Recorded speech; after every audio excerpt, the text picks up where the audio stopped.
Hello, my dear students. Anup sir once again here with you all with Guru Mantra Logics from the behalf of Divine Education Institute. And in today's lesson, the session we will learn about SQL structured query language. What is it? What is the relation of structured query language with the database or database management system?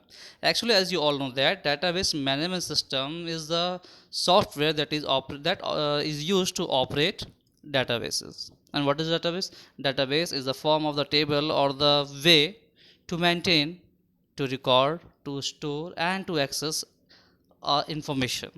That is a well mannered, structured way that is called database to keep records. Now, what is SQL? SQL is structured query language. And what is the need of the structured query language with database? In fact, as you all know that in present time or modern time, database is the basic need. It has been the basic needs for much and more application programs to store the data at the back end. At the front end you work with applications like for example मैं यहाँ बात करूँ, जैसे आप किसी website से आप अपने रिजल्ट को डाउनलोड करते हैं तो आप फ्रंट एंड को यूज़ करते हैं, जो आपके सामने सिर्फ क्या दिखता है, आपको रोल नंबर एंटर करना है और आपको क्लास एंटर करनी है, वॉट एवर जो आपका नाम, डेट ऑफ बर्थ जो भी उसमें मांगे वो आपको एंटर करना होता है. Then after just you click okay and your result get downloaded on the screen. For where this result gets download? Question is है from where this result get downloads. आपका रिजल्ट कहाँ से डाउनलोड हुआ? Screen पर तो आपने सिर्फ अपना डेट ऑफ बर्थ और नेम दिया.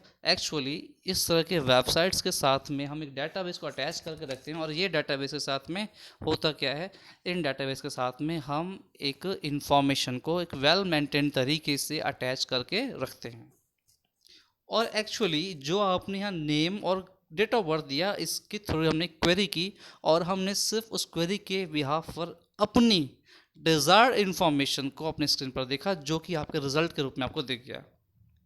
ओके, सो हम बात करते हैं स्ट्रक्चर्ड क्वेरी लैंग्वेज है क्या. ये मैं आपको बता दूं स्ट्रक्चर्ड क्वेरी लैंग्वेज का यूज़ क्यों है और किस लिए है.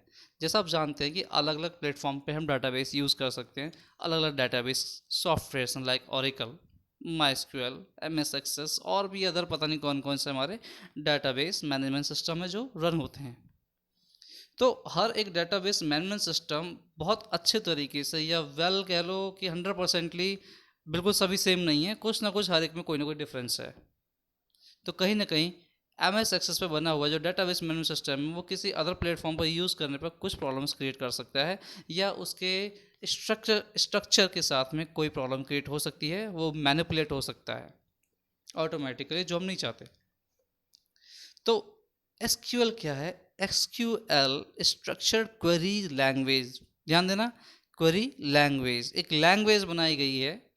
जैसे एक कॉमन लैंग्वेज है सपोज इंग्लिश, तो हम उसको मोर देन वन कंट्रीज में जाकर बोलते हैं तो वो लैंग्वेज सबको आती है. जैसे हम हिंदी बात करते हैं इंडिया में, तो बहुत से ऐसे स्टेट हैं जो सभी हिंदी जानते ही हैं. अगर मैं यहाँ से असम चला जाऊँ तो मैं असमी नहीं बोल सकता, I am not able to speak Assamese. So एक कॉमन लैंग्वेज बनाई गई है सभी प्लेटफॉर्म पर जो हर एक सॉफ्टवेयर समझ सके, वो है structure query language. Structured query language, which is a computer language for storing, manipulating, and retrieving data stored in a relational database.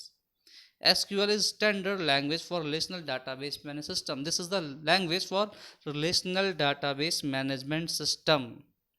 It means it is the language for the database management system, means for database programs.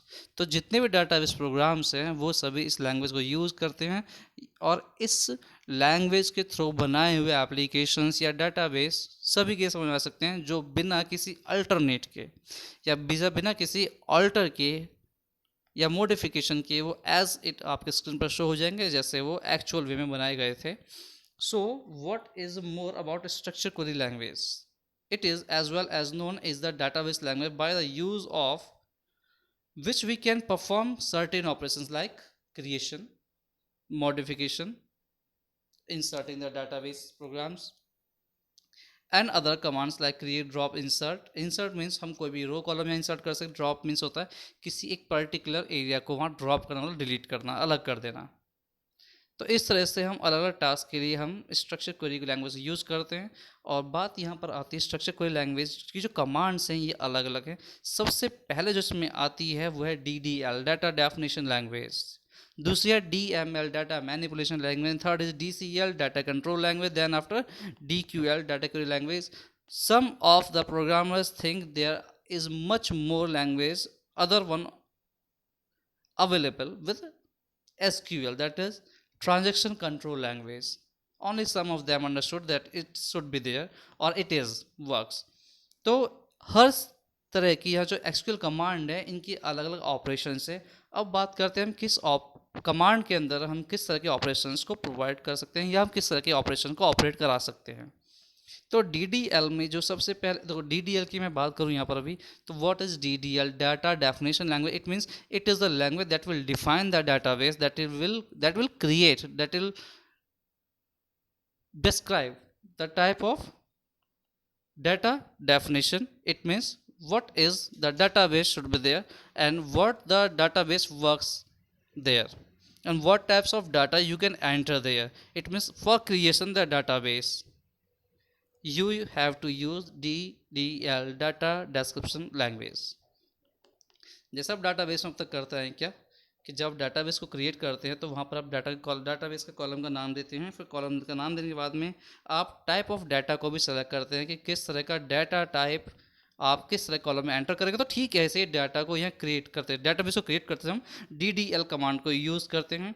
हम यहाँ पर कोई भी change कर सकते हैं alter के through, यहाँ पर ड्रॉप कर सकते हैं। ये सब मैंने बताया, ये तरह के ये जो आपको फिगर में सब दिख रहा है तो हम DDL के थ्रू ये सभी कर सकते हैं। DQL जो बहुत कॉमन है, इसके थ्रू हम सिर्फ किसी भी डाटा को सेलेक्ट कर सकते हैं। और DML मैनिपुलेट मतलब चेंजेस करने के लिए, उसमें कुछ भी इंसर्ट करना है, कोई भी वैल्यू चेंज करनी है, अपडेट करना है, कुछ भी डिलीट करना है, मर्ज करना है, कॉल करना है, तो किसी भी तरह के ऑल्टर के लिए हम वहाँ पर डाटा मैनिपुलेशन लैंग्वेज को यूज करते हैं।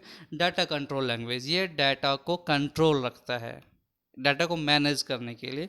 तो इसमें हम ग्रांट कि हम किस तरह के यूज़र को या हम और भी अदर जो व्यू प्रोवाइड करा रहे हैं, ऑथेंटिकेट कर रहे हैं किसी को, तो वो कौन कौन से कॉलम्स को या कौन से इन्फॉर्मेशन दे सकते हैं उसको ग्रांट कराते हैं, इन्वोक कराते हैं एप्लीकेशंस को। आगे बात करते हैं इसमें data definition language. What is it? Data definition needs to be based on a data model that is sufficiently rich to describe in the database। जो मैंने पहले बताया था कि ये क्या करेगा, डाटाबेस को पूरी तरीके से डिस्क्राइब करेगा। क्या डाटाबेस का नेम है, कौन कौन से कॉलम हैं और कौन से कॉलम में हम किस तरह की इंफॉर्मेशन या किस डाटा टाइप को हम एंटर करा सकते हैं। So what are the columns have been created there with the database in which you can enter numeric data, variable character data or only character data, or any other way of data can be entered like date of birth may be also there. So what data type you can use in the database columns, it will be provided by DDL command in the starting you can say that in the starting mode when we create database. So database all needed respective application specs. A data definition language exists to describe the database within the data model. Such language is typically data model specific। ये पहले से ही specify किए हुए होते हैं कि इससे जो लैंग्वेज है वो टिपिकली सिर्फ डाटाबेस के मॉडल को क्रिएट के स्ट्रक्चर को क्रिएट करने के लिए यूज़ की जाती है।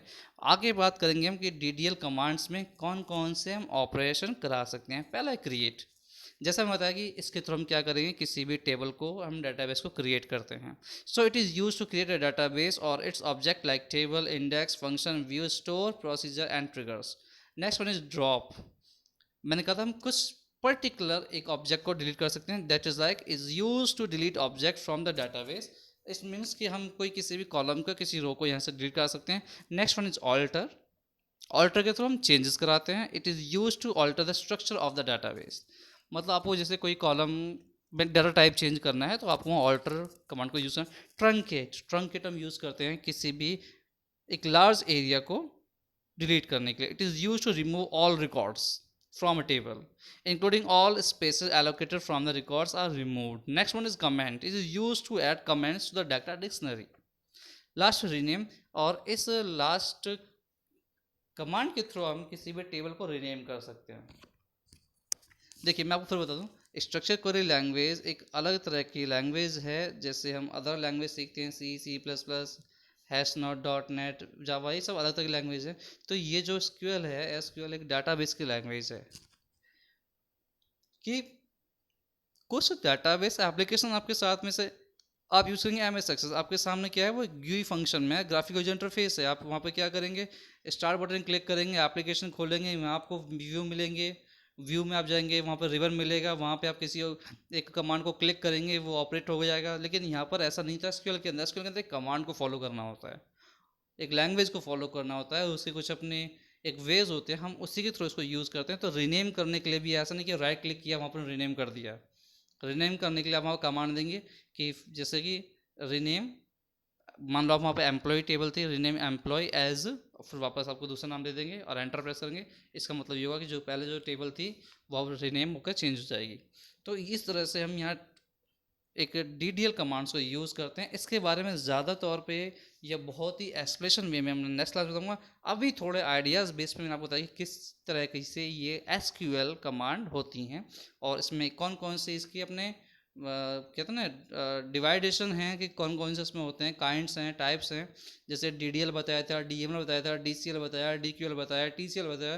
तो इस तरह के अलग अलग कमांड्स हैं जिनके अलग अलग अपने ऑपरेशंस हैं। तो सभी ऑपरेशंस के बारे में वेल एक्सप्लेनेशन वे नेक्स्ट क्लास में होगा। अभी के लिए थैंक यू।